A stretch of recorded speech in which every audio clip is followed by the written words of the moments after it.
পেলাম আর আপনাদের সামনে গান শোনাবার সুযোগ পেলাম। আসলে সবই তো একজনের ইচ্ছাই হয়, আমরা তো কেউ না। আর যখন আমি রাধাকৃষ্ণের সামনে বসে কথা বলছিলাম, আমি বললাম যে আমার শুধুমাত্র এই কণ্ঠের জন্য আজকে তোমার সাথে আমার দেখা হওয়ার সুযোগ হলো। কণ্ঠ না থাকলে আমি গান গাইতে আসতাম না, আর আপনার সাথে বা আপনাদের সাথে বা তার সাথে আমার দেখা হতো না। তাই বললাম যে কণ্ঠটা তুমিই দিয়েছো, কণ্ঠটা তুমিই সুরক্ষিত রেখো, যেন আবারও দেখা হয় বা আমি যেন সবার কাছে এভাবে পৌঁছে যেতে পারি। তাই সে সোনার গৌরকে দেখার পর মনের মধ্যে ওই একটাই গান বাজছে,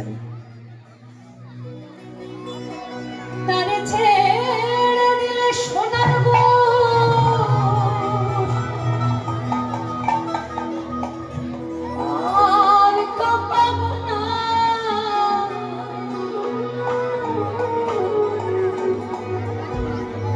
তারে ছেড়ে দিলে সোনার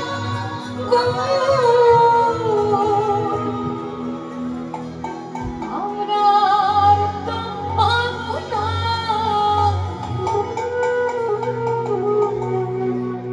আজকে রাত্রি পোহালে কালকে এই মেলার শেষ দিন। আর আজকে দেখুন সারা গ্রামবাসী, কত মানুষ আমরা এক হয়েছি শুধু এই মুহূর্তটাকে আমরা উপভোগ করবো। তাই আমরা তো কেউ কোনোদিন কখনো সোনার গৌরকে দেখিনি। তোমরা কেউ দেখেছো সোনার গৌর কেমন দেখতে হয়? দেখেছো? সত্যি সত্যি কখনো দেখেছো? তাই আমার মনে হয় যে আমরা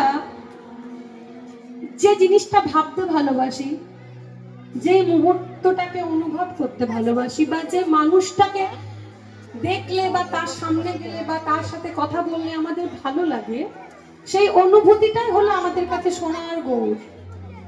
ঠিক যেমন এই মুহূর্তটা আপনাদের সামনে আমি, আমার সামনে আপনারা, হয়তো এই মুহূর্তটাকে আমরা সোনার গৌর বলতেই পারি।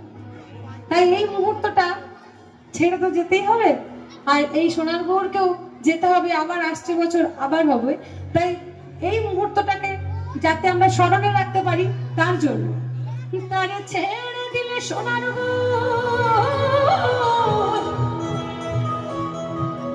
আর তো পাবো না,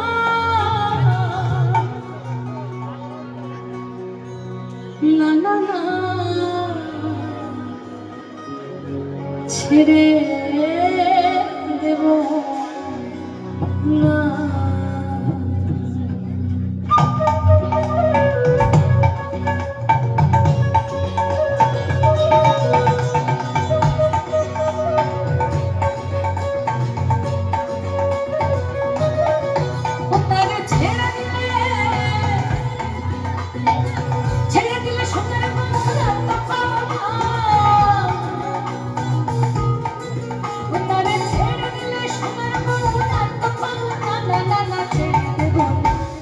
হৃদয় তোমার ঈদ মাঝারে, তোমার হৃদয়ে রাখবো ছেড়ে দেব, তোমার ঈদ মাঝারে রাখবো ছেড়ে দেব, তোমার হৃদয়ে রাখবো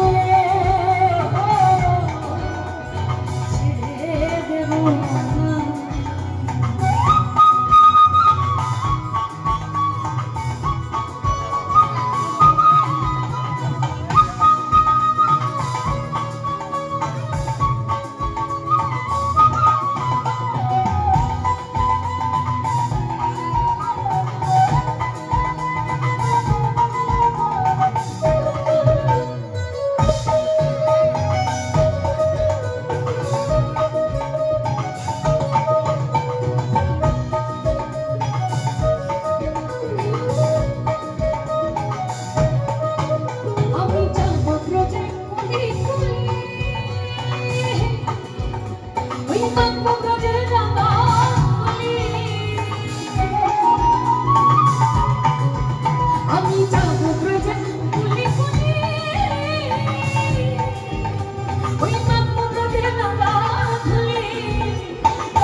হবে একটু জোরে হাততালি অনেকটার জন্য। এই ঘরে ঘরে